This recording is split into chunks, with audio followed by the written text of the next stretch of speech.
in 10 workers say they have a toxic boss. Now, I sat down with Sandi White and we kind of dove into this. So we touched on everything from accidental managers to how broken workflows and AI can actually fracture communication. And of course, how DISC can maybe be the thing that closes the gap between managers and employees. Hope you enjoy. Hey, Sandi. Hi, Michael. How are you? Wonderful. Excellent. So we were both talking about the Harris poll, and it said that 6 in 10 workers have a toxic boss, which is kind of a wild report, and this just came out. I'm curious because you hop in as a fractional CPO or CHRO, basically. When you jump into this, what does a toxic manager situation usually turn out to be underneath? I think the majority of the time it's lack of communication and not understanding each other. I think if you are strong enough, and I say that with little, sort of inverted commas around it, strong enough to actually say to your boss and ask a direct question, have I done something to upset you? Or what was it that I did that has been so bad, because I feel there's a bit of tension between us. If you can say that to them, I think go for it, because it could just open up the conversation. But yeah, I think most of the time it's communication. Is it just managers not being trained properly in your experience? I think so. I mean, I was an accidental manager myself. I fell into people management without having... I had a bit of a background in leading teams, but I wasn't a people manager. I became a very good people manager after the training and after a lot of years of experience. But yeah, I think if that initial support and framework isn't around new managers, how do they know? What are they supposed to do? There's no guidebook, right? Yeah, there really isn't. I love that term, accidental manager. Yeah. I think it happens a lot because we promote our individual contributors that are amazing, or even just people on a team they're the top performers. But just because they're good at some aspect of the job doesn't mean that they're good at the people aspect of leading. Yeah, and it's a very different skill, isn't it, as well? You need to be able to read people and listen more than what you speak, which for a lot of us can be quite difficult to start off with. But to actively listen, to really hear what your team or another colleague is saying to you, that can speak volumes. Mm-hmm. Yeah, and I think adjusting that communication style to the people you're talking to, and again, when you're an accidental manager, you run into those where you're just not used to it, right? You're used to being able to do something perfectly all the time, and you think everybody does that. And some people learn differently, some people do differently, and it's definitely a gap that a lot of newer managers, and actually even old, senior managers, forget about. So where do you, when we're talking about this, I guess the actual problem, the symptom always comes down to communication. Mm-hmm. So where do you draw the line between, I guess, a broken workflow and a broken manager? I don't mean broken like they're bad, but they obviously need some work on support. That. Yeah, they need some support here, or the workflow is going to need some support. I think there are two different kinds of communication. So with a workflow, it's there to guide you through how to do the job. And I guess a manager is there to do the same thing, but they're very different in comparison to each other. I think with a workflow, you can tear it apart, rip it up, make a new one, and make it better, But with a manager, how do you do that? It's a completely different thing. So I think that's where the support aspect of it and making sure that they've got the right people and the right training and guidance around them. I guess they're very similar but different. And I keep saying they're not the same thing, but they actually are quite similar. I think with a workflow, everything needs to be clear, crystal clear. You need to be able to follow it. It needs to not skip corners, not, sort of cut any corners, try and find a shortcut because they never work. And I guess it's the same with managing as well. If you're trying to avoid a sticky conversation that you don't really want to get into because it could be difficult or it could create emotions in the person that you're talking to, it's easier to avoid it. So having that support, having that difficult conversation, guidance and training around you just helps you get through that. I've done that sort of training myself before, and it's very empowering. I know that's a bit of a buzzword, empowering, but it does. It makes you feel like you actually know what you're doing. You know, it just gives you that structure. To be prepared for the situation. Absolutely. There's two ways I wanted to branch with this, but is there any training that you usually suggest to teams when you do walk in and maybe the workflows are pretty good, but the managers probably need some additional training, or maybe workflows need a little work and the managers need a little training? Yeah, sure. So, I mean, I'm not a certified coach. However, I've done coaching myself when I was agency side and mentoring, and I also mentor now that I'm working for myself. So, yeah, I think I've seen most of what, in my experience, agency work can throw at you as a manager, as a people manager. When to get out of the weeds, when to learn how to delegate, how to trust your team enough to delegate to them as well. That's a big learning curve, especially when you've been the one, let's say you've been a project manager, for instance, and you're in the weeds, sorting everything out and being the one that everyone goes to. And now suddenly you're, let's say, a more senior role where you don't have to do that every day. You miss it. You don't feel important enough anymore that you're not in the weeds and you're not telling everybody, you know, exactly the answers that they're looking for. And you're also not the one that people come to. So that can feel a little bit lonely, I think, as well, when you're new into a role like that. But you've got different responsibilities. You know, you need to look more at the strategy, at the future. Where's the business, the organisation going to be in 12, 36 months' time? And leading and guiding your team as opposed to being right in the weeds and stuck in the middle of everything. It's funny you say that, because that actually goes right into the workflow. I was saying I was working with a team not too long ago, and the workflow, to your point, needs to be crystal clear, right? And kind of push communication or would encourage communication and have it set so that there's certain times where people communicate to make sure that nothing gets lost. And a lot of times, especially with all these new tools that are coming out, with AI, everybody's got 30 different tools that they're trying to do one part of the workflow, and it all needs to connect. And most of the time I usually say, let's get rid of a bunch of this. Like, that's the first thing I say is, like, I know it's great, it's wonderful, but your people are going to you're fractionalizing your people into little sections and silos, and then nothing's going to get done. So you bring them together. And it's funny enough, so the manager, the director I was working with came from this role. You know, he used to be in the role and he loved being hands-on. He still would walk through workflows every one-on-one. He'd be like, so what did you do this week? It's just teaching them to pull back and say, you have to let your people do it, right? And the workflow has to let them do it. So it was really funny. I was just thinking about that as well, because I was going to ask, do you have any experience with the workflows of basically fracturing communication nowadays? Definitely. I think as well, going back to your point there, is you need to trust your team enough to allow them to get it wrong as well, so that they can learn along the way and know that you've got their back and that you support them. It's quite the opposite of a toxic manager, you know, one who's supportive and is there for their team, but also hands off, trusting, and think, okay, if it gets to this point, let me know. Other than that, come to me with your proposed solution. Tell me what you thought of. Give them free rein to come up with different ideas to yours.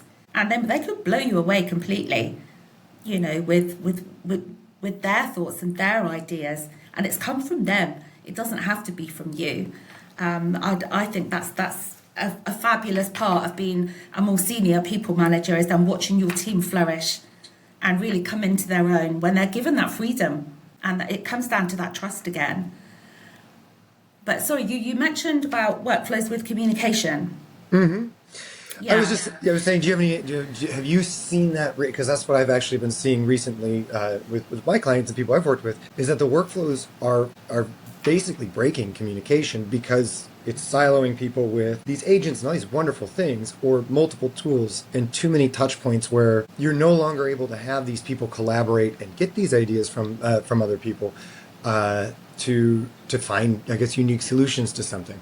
Everybody has tons of processing power, but less collaboration and guidance. Yeah, I think one of my biggest rules is don't have a process or a workflow for process sake.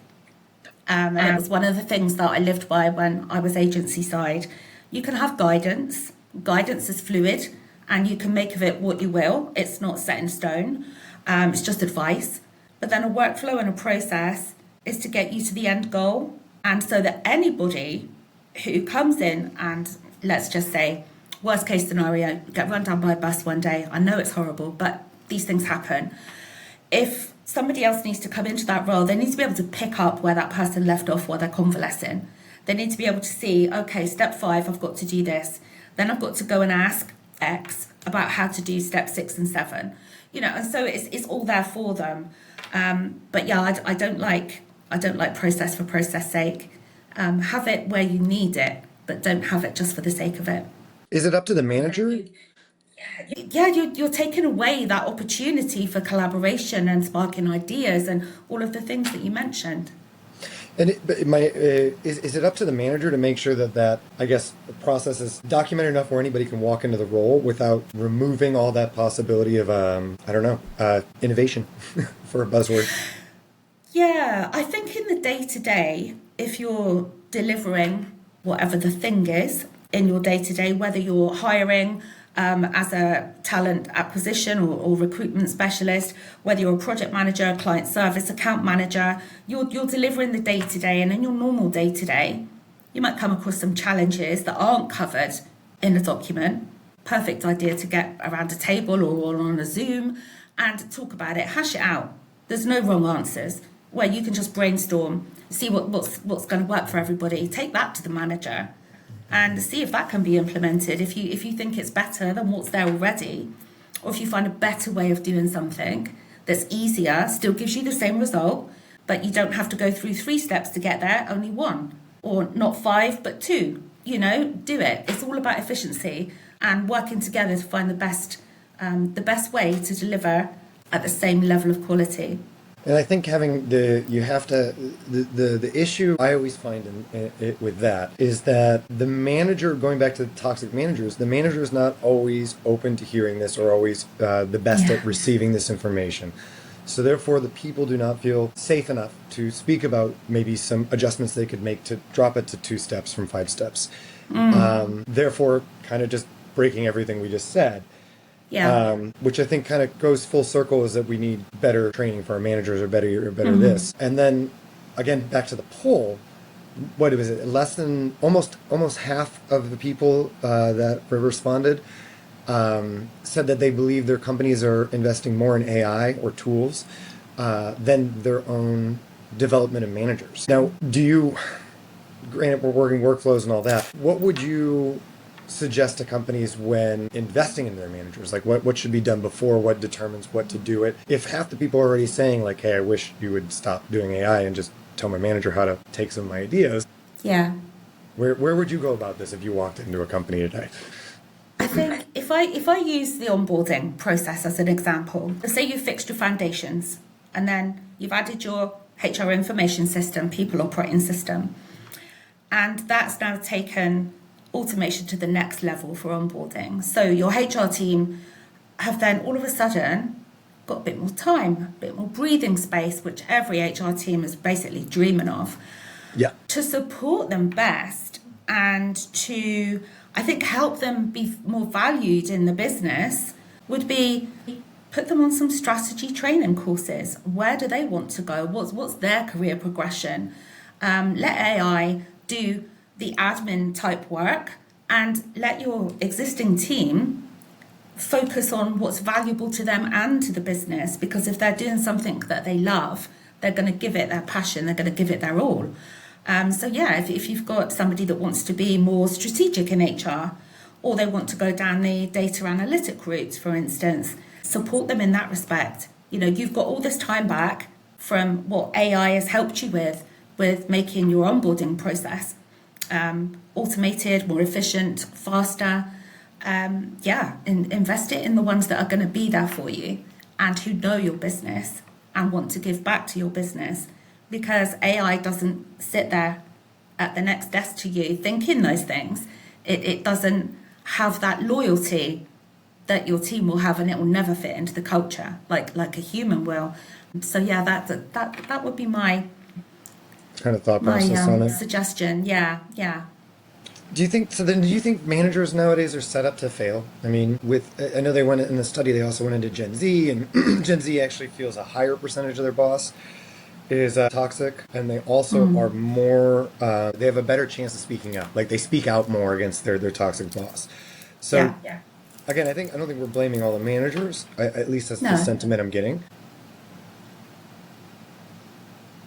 I think without having the proper training and structure around them, in a way, yes, we have.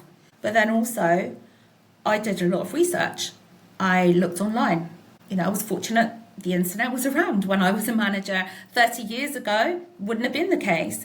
But yeah, nowadays you can go online and you can do some free courses and set yourself up to support yourself and advocate for yourself as a people manager, as well as the business that you're in. I think it depends on the personality of the individual as well. Do they even want to be a people manager?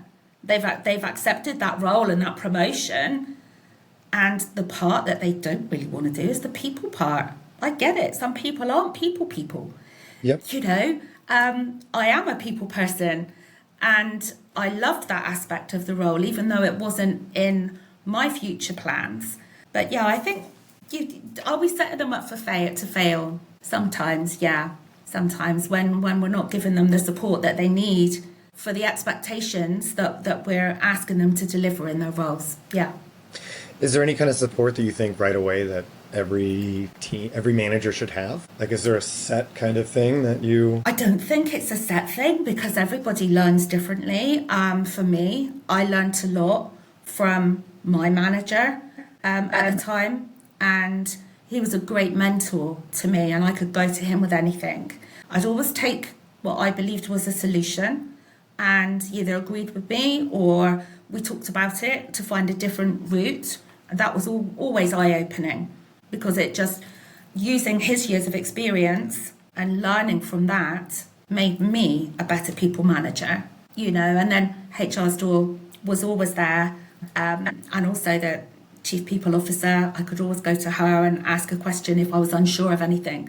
So yeah, I had the support around me, but I think mentoring from really good people managers is a really great first step. I think that's a really good point, that if a company decided to do something about it today, you just install mentorship with senior leadership and kind of ladder it all the way down. And it's the people that embody your culture. So even if it's a smaller company, you're going to have the people that stood by you in the beginning, that when you were building the company and you're building this culture and what you stand for and what it feels like to be there day to day. And if that manager is going to be the mentor to the person right under them in that bracket or whatever in the org chart, then that person's going to embody parts of it, because you're always going to be a different manager than your manager, right?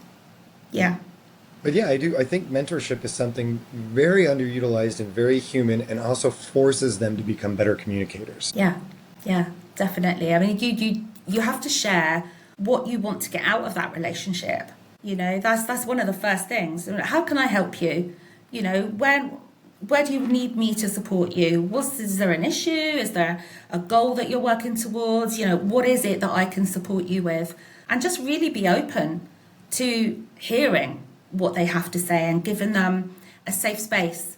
That's very important as well, so that they can share anything with you, and know that they're not going to be judged for sharing whatever they share, and that then you can either point them in the right direction, give them support.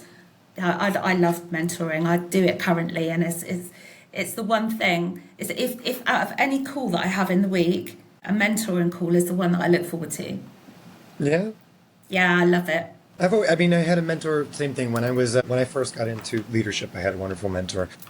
Yeah. I talk about him all the time, going like, I was the first, handwritten note I got for a thank you. All these things that stuck with me, and then I guess integrated it into everything that I do. Yeah. So I get it. Yeah. So kind of diving, I guess, toxic managers, we kind of covered. The communication is a big part. The workflows, making sure that they make sense. And kind of things that you can instill right away to kind of help these managers be set up to succeed. And I guess we agree on mentorship. I had a question for you, and I'm not sure if it's kind of your wheelhouse or what you agree or not. Do you believe in like the behavioral assessments, like your or your insights or your DISC or your Myers or whoever it is? Do you find any value in those when you're I guess running people or running into people communication issues in companies? Yeah. So I've got experience of DISC. I'd love to become a DISC practitioner, and even insights as well. I've spoken to somebody who's she specialises in insights, and I find it amazing, similar but different, and I think better in a way. It seems to go a bit more in depth. But yeah, I love DISC. You can tell straight away how dominant a person is by the way that they speak.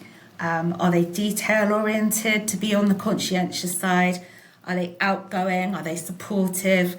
As you can probably tell, I was an SI and my manager style was a definite solid S. So I was all about the support and the training and the guidance. And just always been that way. So yeah, I think it's great that you can listen to the speed that somebody talks and the way that they come across as to whether they're going to be a D or an I or a C or an S down the other side of the circle. And then what they focus on, the detail or the support, will tell you whether they're conscientious or supportive. You know, straight away. You can pick it up straight away once you've done the training and you understand how it works. So yeah, I find that personally really good because then I can match.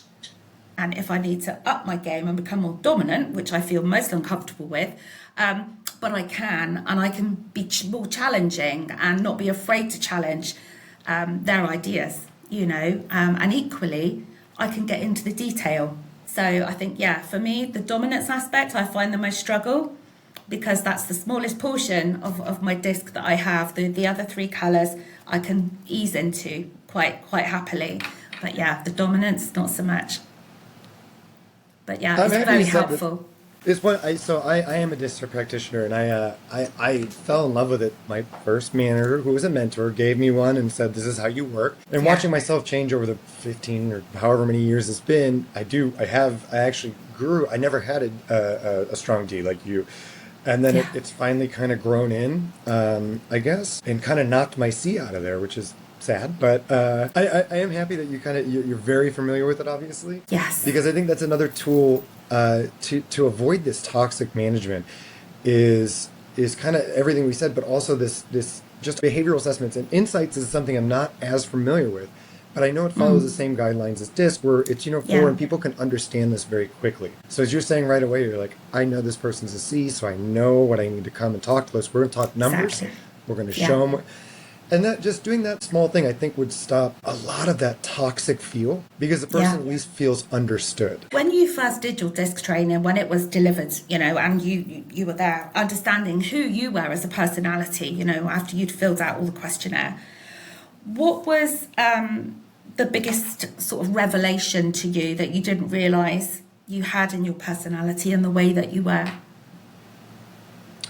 In the very beginning or not? In the very beginning. I think in the very beginning, I was super surprised that I was very analytical. Like I was an IC, very hard, and I was like, that is a weird mix. I want to talk, but then I want to read numbers and do programming or whatever. I was like, this is but I did see it because I very much I enjoyed being a manager. I enjoyed talking to people and seeing how they're doing. Yeah. But our business was very sales focused and very numbers focused. So I always loved diving in. I'm like, well, what was our ROI? What was our actual revenue compared to what I used to love that kind of stuff. So I would dive into both and get lost in. And it was wild to me because I never would have thought I was a C. But when I saw it and I saw the way I acted, I was like, man, I really do have that aspect of me. Yeah, I was surprised as well because I had more C with their conscientiousness and detail. So I can be detail oriented, but I think I was more detail oriented than I ever thought I was. Mm-hmm. But then I remember we did it as a management team. So there was our boss, he was an exec, and then there were 5 or 6 of us directors. And I remember my first one-to-one with my boss after we did that, and he said, Sandy, I'm so sorry. I've been talking to you the whole wrong way all this time. I can't believe how I've made you feel, And I'm like, oh, that's okay. I didn't realise how I was meant to talk to you either, you know. Now, he was quite a high DC, so we were effectively quite opposite each other. But, you know, he was also my mentor. And I chatted to him only last week, so we've still got a relationship now. Great. All these years later, so which I think is fabulous. But yeah, I think it just makes you understand the other person, and so have more disc, have more insights, and then maybe there'd be less toxicity. Yeah, more understanding of how the other people are. How Yeah. the other patient. I think it's really neat that he's like, I'm so sorry, I was talking to you the whole wrong way, because Yeah. you quickly kind of are like, oh wow, okay, I didn't know that you processed that way. Exactly. Yeah. I mean, he would be saying, you know, I'd have a catch up with him, and he'd say, I'd be like, right, okay, when do you need that delivered by? Well, if you can get it to me in 2 days' time, and I'll be like, oh my God, 2 days. That's not enough time because I need to research. There's the conscientious. I need to start going into a panic, don't you? You know, if you're not that way inclined. I'd get it delivered, but would I feel the stress and the pressure? I'd tell him if I couldn't do it. I wasn't afraid to say no, but I always wanted to deliver, you know, and show what a great person I was to be in his team, and I warranted my place being there. I didn't have to do that. I put pressure on myself, but then once he understood and I understood him more, I could actually push back and say, I could do that for you by Tuesday, but I definitely can't do it by Thursday. Is Tuesday all right? And he'd be like, yeah, that's fine. Happy, job done. You know, and then I get an extra 2 days to work on the thing, the deliverable, and everyone's happy. So yeah, it just changes everything. So if you were, I guess, to think about this now, if you were like a founder, and again, I love that you really dive into workflows here. We have, I guess, this epidemic of toxic managers. We have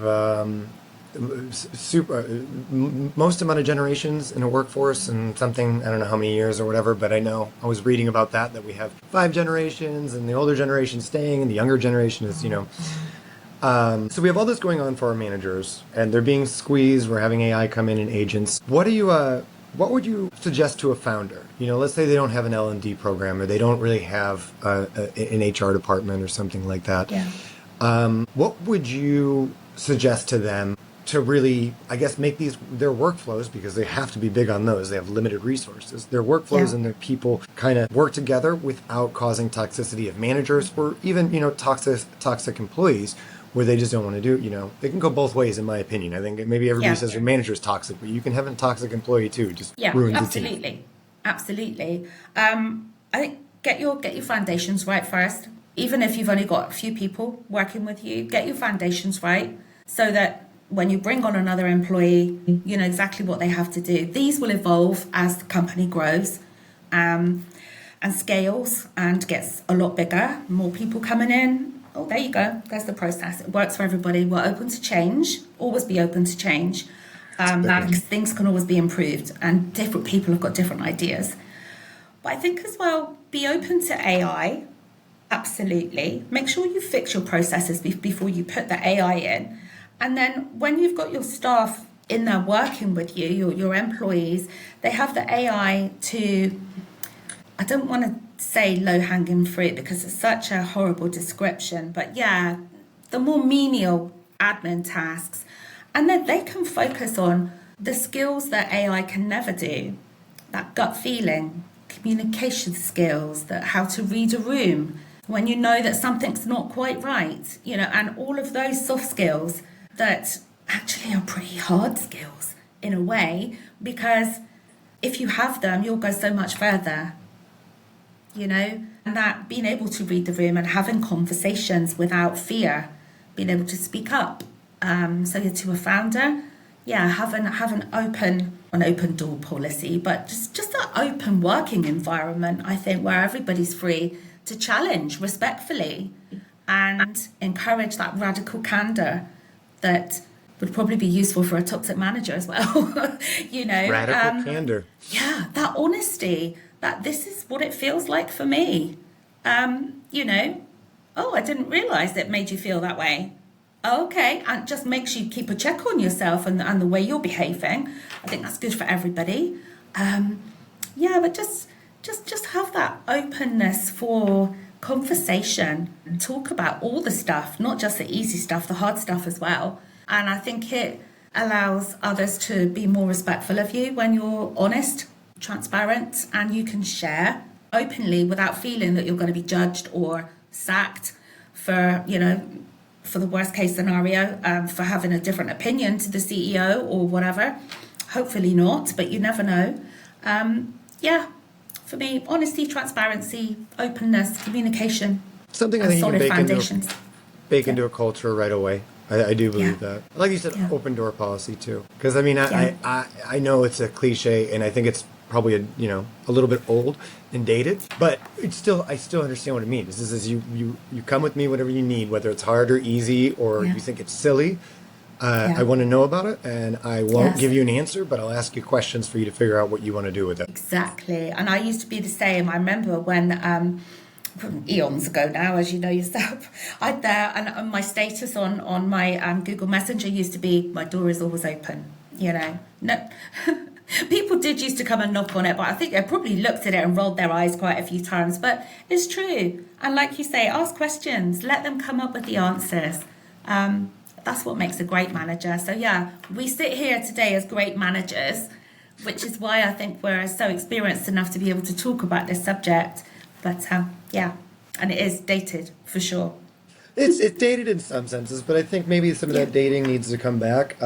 Obviously revamped by the younger generation or just newer managers or whatever, whomever.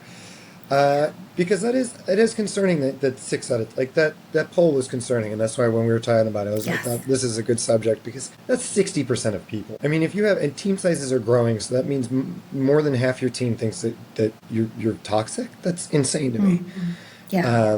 And there's no way companies are going to be productive or getting the most out of anything, no matter how specialized or optimized it is, if the people just aren't happy with their leader.